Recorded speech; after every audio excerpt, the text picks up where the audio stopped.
மூத்த பத்திரிகையாளர் வெங்கடேஷ் நம்மளோட இணைஞ்சிருக்காரு. வணக்கம் வணக்கம் சார். நம்ம சேனல் மூலிமா ஒரு ரிக்வஸ்ட் வச்சுருந்தோம், அம்மா உணவகம் வந்து திறக்கணும் அப்படிங்கிற மாதிரி. இப்போ அதை ஏற்றுட்டு வந்து பார்த்திங்கன்னா நிறைய இடங்களில் வந்து பார்த்திங்கன்னா ஓப்பன் பண்ண ஆரம்பிச்சிட்டாங்க. முதல்ல அவருக்கு நம்ம தேங்க்ஸ் சொல்கிறோம். அடுத்ததாக வந்து பார்த்திங்கன்னா 30 வருஷமாக வந்து பார்த்திங்கன்னா மக்கள் போராடிட்டு இருந்தாங்க. பதவி ஏற்று கிட்டத்தட்ட ஒரு 8-9 நாட்களுக்குள்ளேயே அது வந்து சரி செய்யப்பட்டிருக்கு. என்ன சார் நடக்குது? முழு விவரம் என்ன?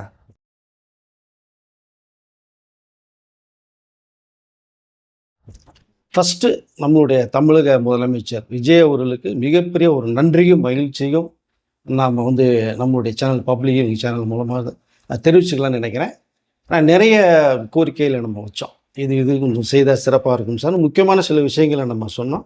நம்மளுடைய பப்ளிக் நேயர்களும் தங்களுடைய கருத்துக்கள் அவர் ஊர்லேருந்து பதிவு பண்ண விஷயம் நிறைய இருக்குது. அது ஒன்று ஒன்றா இப்போ நடந்துட்டுருக்குன்னு நினைக்கிறேன். முக்கியமாக பார்க்க போனால் இந்த அம்மா உணவகம் அப்படிங்கிறத ஒரு சிறப்பு வாய்ந்த விஷயமாக நான் பார்க்குறேன். ஏன்னா இந்த அம்மா உணவகம் இருக்கிறதுனால தான் எத்தனையோ பேர் வந்து 3 வேளையும் மிஞ்சி போனால் ஒரு 30 ரூபா இருந்தால் போதும் ஒரு நாளைக்கு அப்படிங்கிறது மாதிரி 3 வேளையும் சாப்பிட்டு திருப்தியாக இருந்ததை நான் பார்த்துருக்கேன். நம்மளுடைய அரசாங்கத்தில் வேலை செய்பவர்கள் கூட அம்மா உணவகத்தில் நிறைய சாப்பிட்டதே நான் பார்த்துருக்கேன். ரெண்டாவதாக பார்த்தீங்கன்னா தமிழ் திரையுலகத்தை சேர்ந்தவர்கள் நிறைய பேர் வந்து வடபழனி, சாலிகிராமம், மிருகம்பாக்கம், வலசரவாக்கம், போரூர் அப்படின்னு சென்னை சிட்டியில் பார்த்தீங்கன்னா எவ்வளோ பேர் வந்து, ஏன்னா எல்லா பேருமே தமிழ் திரையுலகத்தில் கொடிக்கட்டி பறக்கிறவங்க கிடையாது. உதவி இயக்குனர்கள், வாய்ப்பை தேடி போகிறவங்க, நம்ம ஹீரோ வந்து கனவுகளோட வந்தவங்க, ஏதோ ஒரு கேரக்டர் பண்ண நினைக்கிறவங்களுக்குலாம் சாப்பாடுங்கிறது ரொம்ப முக்கியம். தங்குறது எங்கேயோ அவங்களோட ஃப்ரெண்டு ரூமில் அது இதுலேயோ வாடகை கொடுத்து தங்கிடுறாங்க. சாப்பாடுங்க வந்து அம்மா உணவு மிகப்பெரிய அளவில் பேசப்பட்டது. பிரபல இயக்குனர் கூட 3 வேளையும் சாலிகிராம அம்மா உணவகத்தில் சாப்பிட்டுட்டு இருந்தாருங்கிற விஷயத்தையும் நான் வந்து 2 நாள் முன்னாடி வீடியோலையும் பதிவு பண்ணியிருக்கேன். பட் அப்படிப்பட்ட ஒரு சிறப்பான ஒரு திட்டம் தான் அம்மா உணவகம். அது கிட்டத்தட்ட பார்த்தீங்கன்னா லாஸ்ட் முறையெல்லாம் பார்த்தா நிறைய இடங்களில் வந்து அதாவது மூடப்பட்ட ஒரு விஷயத்தை நம்ம பார்த்தோம். சில இடங்கள் மட்டுமே திறந்திருந்தது, பல இடங்கள் இல்லை. அதை நிறைய பேர் வந்து அம்மா உணவகத்தை வந்து சிறப்பாக செயல்படுங்கன்னு சொல்லி நிறைய கோரிக்கைகள்லாம் வைக்கப்பட்ட ஒரு விஷயத்தை நம்ம பார்க்க முடிஞ்சுது. இப்போது தமிழக முதலமைச்சர் விஜய் அவர்கள் பதவியேற்ற பிறகு நம்மளுடைய சேனல் மூலமாக முக்கியமாக நம்ம சொன்னது வந்து அம்மா உணவகம் ரொம்ப ஒரு சிறப்பான ஒரு விஷயம் செயல்படுத்தணும். அவர்களும் அதுதான் சொல்லியிருந்தாங்க. சட்டசபையில் பேசும்போதும் சரி, வெளியில் பேசும்போதும் முந்தைய ஆட்சியில் யார் யார் என்னென்ன திட்டங்கள் மக்களுக்காக கொண்டாங்களோ அதை வந்து ஒரு கடுகளவு கூட எந்த குறையும் இல்லாமல் நான் நிவர்த்தி பண்ணுவேன், அதை சரி பண்ணுவேன், மேற்கொண்டு நான் சொன்ன விஷயங்களே மக்களுக்கு நான் செய்வேன் அப்படிங்கிற விஷயத்தை வந்து தெளிவாக சொல்லியிருந்தார் தமிழக முதலமைச்சர் அவர்கள். இப்போ பார்த்தீங்கன்னா தமிழ்நாட்டில் கிட்டத்தட்ட ஒரு 600க்கு மேற்பட்ட அம்மா உணவுகள் இருக்கிறதா ஒரு செய்தி கிடைச்சிது. அதில் நிறைய இடங்கள் மூடப்பட்டுருக்கு. ஸோ மூடி இருக்குது, அது இருந்தது. இப்போது அத்தனை உணவுகளே இப்போ வந்து திறக்கக்கூடிய ஒரு விஷயத்தை வந்து தமிழக முதலமைச்சர் அவர்கள் வந்து உடனடியாக ஒரு உத்தரவு போட்டிருக்காங்க. அதன் விளைவாக வந்து சென்னையில் நிறைய இடங்கள்லாம் ரொம்ப தூசி தட்டி போய் அது இருந்ததெல்லாம் சுத்தம் பண்ணி நிறைய விஷயங்களை இந்த புதுப்பணி பண்ணிகிட்டு இருக்காங்கிற விஷயம் நம்ம தகவல் வருது. அதை குறிப்பாக வந்து மக்கள் மத்தியில் வந்து மிகுந்த வரவேற்பை பெற்ற விஷயமா இருக்குது. அதுலேயும் இந்த அம்மா உணவு திட்டத்தை ஆரம்பித்த அண்ணா திராவிட முன்னேற்ற கழகத்தை சேர்ந்தவர்கள் நிறைய பேர் இப்போ வந்து விஜய் அவர்கள் தமிழக முதலமைச்சருக்கு மிக ஒரு பாராட்டுதலை தெரிவிச்சுட்டு வராங்க. அதனுடைய முக்கியமாக பார்த்தா மதுரையில் வந்து அதிமுகவுடைய டாக்டர் சரவணன் அவர்கள் போய் அம்மா உணவகத்துக்குள்ளே போய் அந்த சமையல் அறைக்குள்ளேயும் சரி, மற்ற அந்த தொழிலாளர்கிட்டையும் சரி நிறையா விஷயங்கள் பேசப்பட்ட ஒரு விஷயத்தை நம்ம வீடியோ பார்க்க முடிஞ்சது. அவரும் நிறையா பேசியிருந்தார். ஸோ நாங்களும் முந்தைய ஆட்சியிலலாம் சொல்லியிருந்தோம் நிறையா திறக்கப்படலை. பட் இப்போது ஆட்சி மாற்றம் வந்து விஜய் அவர்கள் தலைமையில் தமிழக முதலமைச்சராக இருக்கிற விஜய் அவர்கள் வந்து இப்போ அம்மா உணவகத்தை வந்து திறந்து வைக்கணும், எல்லா கடையிலையும் வந்து மக்கள் சேவைக்கு பயன்படணும் அப்படிங்கிற நோக்கத்தோடு செயல்பட்டது வந்து உண்மையிலே பாராட்டத்தக்க விஷயம் அது அப்படின்னு சொல்லி வந்து அவர் வந்து அதிமுகவுடைய முக்கிய பொறுப்பில் இருக்கிற வந்து டாக்டர் சரவணன் அவர்கள், அவர் கூட அம்மா உணவகம் நிறைய இடங்களில் மூடப்பட்டிருக்கனால அவர் வந்து சரவணன் உணவகம்னு சொல்லி திறந்து வச்சு 10 ரூபாய்க்கு 3 இட்லி கொடுத்தாங்க அப்படிங்கிற விஷயத்தை சொல்கிறார். ஆனால் இங்கே 1 ரூபாய்க்கு 1 இட்லிங்கும் போது சிறப்பான ஒரு திட்டம். அதை வந்து தமிழக முதலமைச்சர் வந்து இப்போ வந்து எல்லாத்தையும் திறந்து வச்சு நீங்கள் பண்ணணும்னு சொல்லும் போது வந்து உண்மையில் அவருக்கு என்னுடைய பாராட்டுதலை தெரிவிச்சுக்கிறேன் அப்படின்னு அதிமுகவுடைய டாக்டர் சரவணன் அவர்கள் வந்து தமிழக அமைச்சராக பாராட்டியிருக்காங்க. ஆனால் அந்த கழகத்தின் தலைமை வந்து இது வரைக்குமே இந்த திட்டத்தை விஜய் அவர்கள் செய்ததை பார்க்கும்போது ஒரு வந்து வாழ்த்துக்களையும் பாராட்டுதல்களையும் சொல்லலை. இருந்தாலும் வந்து தமிழக முதலமைச்சர் அதை பற்றி கவலைப்படலை. ஏன்னா மக்கள் நம்மளை உட்கார வச்சுட்டாங்க. மக்கள் சேவகன், மக்களுக்காக உழைக்கக்கூடியவர்கள் நாம். அதனால் அந்த திட்டத்தை நான் செயல்படுத்துவேன் அப்படின்னு தான் இப்போ முதன்மையாக எடுக்கப்பட்டு தமிழகம் பூராமே அது சிறப்பாக செயல்பட ஆரம்பிக்க போகுது. இந்த நேரத்தில் வந்து இதை நம்ம சொல்லிக்கிறதுல வந்து நம்ம ரொம்ப பெருமைப்படுறோம். ஏன்னா இந்த அம்மா உணவு வந்து முக்கியமாக இது தேவை எல்லா இடங்களையும் திறந்து வைக்கணும்னு சொல்லி தமிழக முதலமைச்சருக்கு நம்மளுடைய சேனல் மூலமாக சில விஷயங்கள் நான் பேசியிருந்தேன். அது இப்போது சிறப்பாக செயல்பட ஆரம்பிச்சிருக்கு அப்படிங்கும்போது அது உண்மையிலே ரொம்ப பெருமையாக மகிழ்ச்சியாகவும் இருக்குது. பட் இதை தவிர பார்க்க போனோம்னா அடுத்து நம்மளுடைய பெரம்பூர் தொகுதியில் வந்து அது தமிழக முதலமைச்சருடைய தொகுதி. பட் அங்கே 30 வருடமாக மிகுந்த சொல்லி சொல்லி பார்த்தோம். 2 ஆட்சிகள் தான் மாறி மாறி வந்தது. 2 பேர்ட்டையுமே சொல்லி பார்த்தோம். 30 வருடமாக ஒரு இடையூறாக இருந்த ஒரு இடத்தை வந்து அதில் வழி இருந்ததுன்னா இந்த ஸ்கூலுக்கு போகிற பசங்க ரொம்ப ஈஸியாக வரும். இல்லைனா அவங்க 1.5 கிலோமீட்டர் சுற்றி சுற்றி தான் ஸ்கூலுக்கு போனதாக ஒரு விஷயத்த சொல்கிறாங்க. ரேஷன் கடைக்கு போகிறதா இருந்தாலும் சுற்றி தான் போகணும்.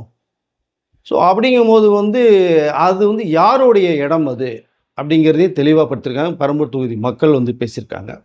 இப்போ அதனால் வந்து அவர்களுடைய கூட்டணிக்குள்ளே இருந்த ஆட்சியினுடைய நபர் அப்படிங்கிறதுனால வந்து அதை செயல்படுத்தாமல் அப்படியே விட்டுட்டாங்க. ஸோ ரோடு வசதி எதுவுமே கிடையாது. நாங்களும் போராடி பார்த்தா ஒன்றுமே முடியல.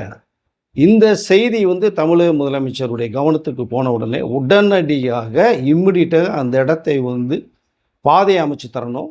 ஸ்கூல் பசங்க வந்து அந்த வழியாக போகிறதுக்கும் ரேஷன் கடை வாங்குகிற பொதுமக்களும் போய் ஈஸியாக சென்று வரணுங்கிற நோக்கத்தோடு செயல்பட்டு இன்றைக்கி அதனுடைய வேலைகள் ஆரம்பித்தாச்சு, போய்கிட்டு இருக்கு. இதை பெரம்பூர் தொகுதி மக்கள் வந்து ரொம்ப பெருமையோடு ரொம்ப ரொம்ப சந்தோஷத்தோட மகிழ்ச்சியோட ஒரு ஆனந்த கண்ணீரோட சொல்கிற விஷயத்தை நம்ம பார்க்க முடியுது.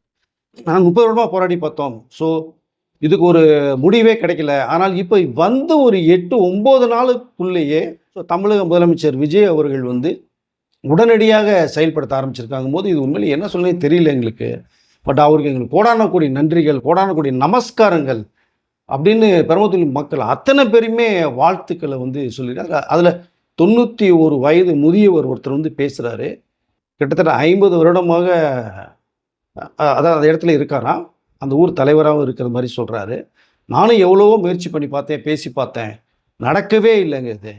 இன்றைக்கி இந்த தம்பி என்னுடைய பையன் மாதிரின்னு சொல்கிறாரு. அதை தமிழக அமைச்சர் விஜய் அவர் வந்து உடனடியாக இந்த திட்டத்தை செயல்படுத்தி பாதை அமைச்சு தர ஏற்பாடு பண்ணி பார்க்கும்போது இது உண்மையிலே ரொம்ப சிறப்பாக இருக்குது. அவருக்கு வந்து என்னுடைய இதயபூர்வ வாழ்த்துக்களையும் கோடானக்கூடிய வணக்கம் நமஸ்காரையும் சொல்கிறேன் அப்படின்னு சொல்கிறார். அப்புறம் இன்னொரு லேடி அவங்கெல்லாம் பேசும்போது பார்த்தோம்னா கிட்டத்தட்ட இது ஒரு எங்களுக்கு வந்து ஒரு கனவு போல் இருந்தது, இது நடக்குமா நடக்காதான்னு சொல்லி. ஆனால் இந்த பாதை அமைத்து கொடுத்தது எங்கள் வாழ்க்கையில் மறக்க முடியாத ஒரு விஷயம் இது அப்படிங்கிறதான் பொதுமக்கள், நீ பெரம்பூர் தொகுதி பொதுமக்கள் சொல்கிறாங்க. ஆக்கிரமிக்கப்பட்ட அந்த இடம் இப்பொழுது தமிழக அரசால் பெரம்பூர் தொகுதி மக்களுக்கு ஒரு பாதை அமைத்து தரதுக்கான வேலைகளை ஆரம்பிச்சிருக்காங்க போது தமிழக முதலமைச்சருடைய செயல்பாடுகள் ஒரு 10 நாளைக்குள்ளேயே தமிழக மக்கள் மற்ற தமிழக அரசியலை சேர்ந்தவர்களே திருப்பி போட்டுக்கின்னு தான் சொல்ல முடியும். மக்கள் மத்தியில் மிகுந்த ஒரு வரவேற்பை வந்து விஜய் அவர்கள் வந்து வாங்கிக்கிட்டே பெருமைப்பட்டுட்டு இருக்காருன்னு நினைக்கிறேன் நான் அதை. ஸோ இப்படி ஒன்று ஒன்றா டக்குன்னு விஜய் அவர்கள் பார்க்கும்போது நம்ம இது சினிமாவில் தான் இந்த மாதிரி கதைகள் அம்சம் பண்ணி ஒரு ஹீரோயிசம் பண்ண முடியும்னு நினச்சோம் நம்ம.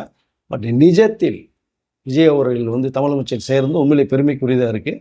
அதை தான் வந்து ஒரு ஃபங்க்ஷனில் கூட கேட்கும்போது கூட நீங்கள் முதலமைச்சர்கிட்ட என்ன பண்ணுவீங்க அப்படிங்கும்போது, இப்போ நான் வந்து முதலமைச்சரை நடிக்கிறேன் சினிமாவில், ஆனால் முதலமைச்சர் ஆகிட்டா நான் நடிக்க மாட்டேன் அப்படின்னார்.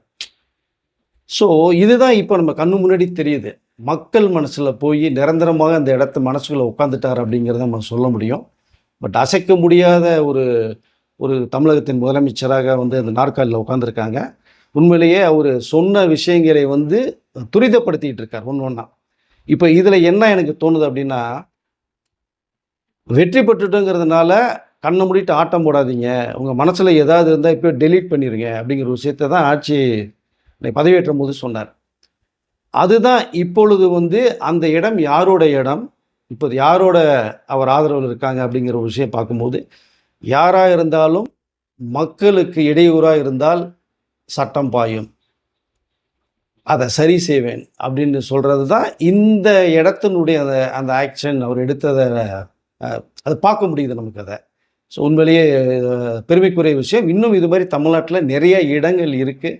அதெல்லாம் ஒன்று ஒன்றா மக்களுடைய அந்த போயிட்டு வர்றதுக்கான வாய்ப்புகள் ஏற்படுத்துகிற மாதிரி செய்வாருன்னு தான் மக்கள் எதிர்பார்க்குறாங்க, நாமளும் நம்புகிறோம். இது ஒன்று ஒன்றா நடக்குங்கிறத நான் வந்து சொல்லிக்கல விரும்புகிறேன். இதற்கு அடுத்து பார்க்க போனோம்னா, தமிழகத்தில வந்து சட்டம் ஒழுங்கும் சரியாக இருக்கணும். பெண்கள் பாதுகாப்பு ரொம்ப முக்கியம் அப்படிங்கிற விஷயத்த தான் அவர் சொல்லியிருந்தாங்க. அதன் பிரகாரம் பார்க்க போனோம்னா, நேற்று இரவோடு இரவாக சென்னையில மட்டுமே கிட்டத்தட்ட 75 ரவுடிகள் கைது செய்யப்பட்டிருக்காங்க. இந்த கட்ட பஞ்சாயத்து பண்ணுறவங்க, தேவையில்லாம பிரச்சனைகள உருவாக்குறவங்க, மக்களுக்கு இடையூறு விளைவிக்கக்கூடியவர்கள் அப்படிங்கிற மாதிரியான ஒரு லிஸ்ட்டை எடுத்து பார்த்தீங்கன்னா, புளியந்தோப்பு, டி நகர், அடையார், மயிலாப்பூர், அப்புறம் அண்ணா நகர். ஸோ இந்த மாதிரி மிகப்பெரிய வந்து இடங்கள்ல வந்து 75 மேற்பட்ட ரவுடிகள் வந்து காவல்துறை உடன் அதிரடியாக வந்து கைது செய்யப்பட்டிருக்காங்க. ஸ்பெஷல் டிரைவ் ஆப்பரேஷன் அப்படிங்கிற அந்த ஒரு பேரில் வந்து எப்பயுமே ஒரு ஆப்பரேஷன் பண்ணும்போது ஒரு ஒரு டைட்டில் வைப்பாங்க.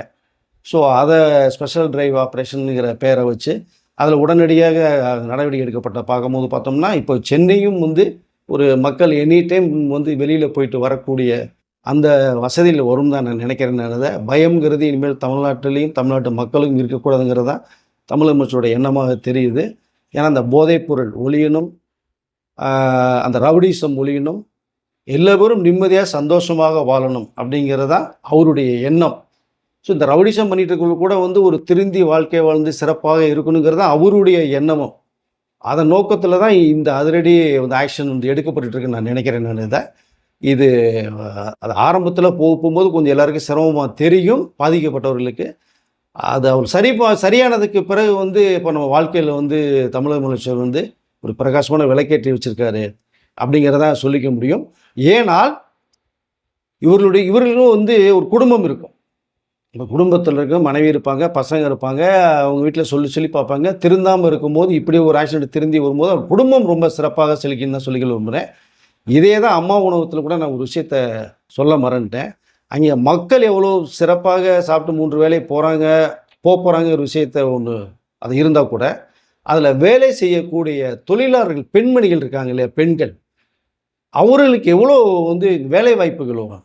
ஒரு அம்மா உணவகத்தில் எத்தனை பேர் வேலை செய்வாங்க? ஒரு 4-5 பேர்கிட்ட இருந்தால் கூட 5 பெண்கள் இருந்தால் கூட அவர்களுக்குன்னு ஒரு குடும்பம், அவருடைய கணவன், பசங்க ஸ்கூலுக்கு போகிறது, இந்த மாத வருமானம் அப்படிங்கும்போது எவ்வளோ பேர் இந்த வேலை வாய்ப்புகள் உருவாகும் அப்படிங்கிற விஷயத்தையும் இங்கே நான் வந்து சொல்லிக்கொள்ள விரும்புகிறேன் நான். ஸோ இப்படி நிறையா விஷயங்களை தமிழக முதலமைச்சர் வந்து உடனடியாக வந்து தமிழ்நாட்டுக்கும் தமிழக மக்களுக்கும் செய்ய ஆரம்பிச்சிருக்காங்க போது வந்து அந்த பெரம்பலூர் தொகுதி மக்கள் தான் சொல்கிறாங்க, நான் இதற்கு முன்னாடி ஓட்டு போட்டது வேறு, நான் வேறு கட்சியை சேர்ந்தவன், ஆனால் இந்த முறை நான் விஜய் அவர்களுக்கு தான் ஓட்டு போட்டேன். ஏன்னா ஏதோ ஒரு மாற்றம் எங்களுக்கு வேணும். 60 வருடமாக திராவிட கட்சிகள் மட்டும்தான் வந்து ஆட்சி புரிஞ்சிட்டு இருக்காங்க. பெரிய அளவில் எங்களுக்கு எதுவுமே கிடைக்கல. ஆனால் ஒரு மாற்றத்தை வேணும்னா விஜய் அவர்கள் வந்திருக்காங்க. விஜய் அவர்கள் வந்தோடனே தமிழக அமைச்சரை பதவியேற்ற பிறகு நிறைய விஷயங்கள் தமிழ்நாட்டுக்கு தமிழ் மக்களும் செய்ய ஆரம்பிச்சிருக்காங்க. இது உண்மையிலே எங்களுக்கு வந்து மிகப்பெரிய வரப்பிரசாதம் அப்படிங்கிற மாதிரி தான் பெரம்பலூர் தொகுதி மக்கள் மட்டும் இல்லை, தமிழக மக்களும் சொல்லிக்கல விரும்புகிறாங்க. இது ஒன்று ஒன்றா வந்து ஆக்ஷனில் போகும் அப்படிங்கிறத நான் சொல்லிக்கல விரும்புகிறேன். இதை இப்போ பார்த்தீங்கன்னா சென்னையில் கிட்டத்தட்ட 75 ரவுடிகள் கைது நடவடிக்கை எடுக்கப்பட்டிருக்கு. இப்போ அதனால அடுத்து ஒரு விஷயம் நம்ம ரொம்ப முக்கியமாக நம்ம சொல்லணும்னு பார்த்தோம்னா, இந்த டாஸ்மாக் கடைகளால் எவ்வளோ பாதிப்புகள் நிறையா வருது. பொதுமக்களுக்கு இடையூறாக அந்த தெருக்களில், பள்ளி நிறுவனங்கள் பக்கத்தில், ஹாஸ்பிட்டலில், கோயில் பக்கத்தில், பஸ் ஸ்டாண்டில் இப்படி நிறையா விஷயங்கள் நம்ம வந்து ஷேர் பண்ணியிருந்தோம். பட் அது வந்து அதாவது நம்ம தமிழக முதலமைச்சர் வந்த உடனேயே ஒரு 2 வாரத்துக்குள்ளாக 717 கடைகளை உடனடியாக மூட வேண்டும் அப்படிங்கிற மாதிரி ஒரு உத்தரவு போட்டார். அதன் விளைவாக இப்போ நிறைய கடைகள் மூடப்பட்டிருக்கிற தகவல் நம்ம வந்துக்கிட்டு இருக்காது. இப்போ அதில் என்ன ஒரு சிறப்பு பார்த்தீங்க அப்படின்னா, அதில் எவ்வளோ வருமானம் வந்தாலுமே அதை பற்றி எனக்கு வந்து இங்கே கவலை இல்லை. கிட்டத்தட்ட 8000 கோடி வந்து நஷ்டமாகும் அப்படிங்கிற ஒரு தகவல் ஒன்று இருக்குது.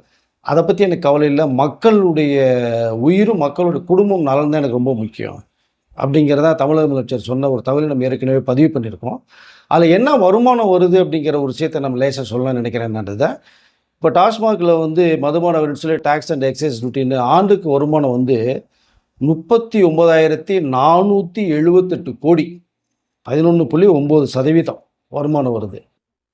அதில் இப்போ 717 கடைகளை வந்து மூடிட்டா கிட்டத்தட்ட 8000 கோடி வருமானம் வந்து இழப்பு நேரிடும். அதுதான் இப்போ சொன்னேன். அதை பற்றி கவலை இல்லை எனக்கு.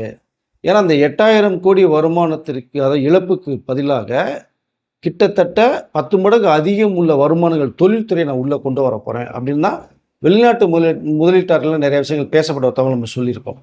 அதற்கு வேண்டிய ஏற்பாடுகள் தமிழக முதலமைச்சர் வந்து இந்த பண்ணிட்டு இருக்காங்க. இந்த விஷயத்தில் வரக்கூடிய வருமானத்தை எடுத்து நம்ம மக்களுக்கு கஷ்டத்தை கொடுக்கக்கூடாதுங்கிறது தான் அவருடைய முக்கியமான ஒரு தாட்ஸ். அதனால தான் இப்போ டாஸ்மாக் கடைகள் வந்து கிட்டத்தட்ட எல்லாமே வந்து 717 கடையில் மூடுகிற வேலைகள் பண்ணிகிட்டு இருக்கு. இன்னும் இது போக போக 6 மாதத்துக்குள்ள இன்னும் பல கடைகள் 500க்கும் மேற்பட்ட கடைகள் மூடுறது மாதிரியான ஒரு தகவல் பேசப்பட்ட ஒரு தகவல் இருக்குது. அதில் இது ஒரு சிறப்பு வாய்ந்த ஒரு விஷயமா நான் பார்க்குறேன். இது வந்து தொடரும். அடுத்து பார்த்தீங்கன்னா நம்மளுடைய தமிழ்நாட்டினுடைய வந்து ஆண்டு வருமானம் என்ன, ஏதேதன் மூலமாக நமக்கு வந்து நிறைய டேக்ஸ் மூலமாக வருமானம் வருது அப்படிங்கிற விஷயத்தை நான் எடுத்து வச்சுருக்கேன். அதை நான் அடுத்த வீடியோவில் உங்களுக்கு நான் ஃபுல் டீட்டெயில்ஸ் சொல்லலாம்னு நினைக்கிறேன். நன்றி, வணக்கம்.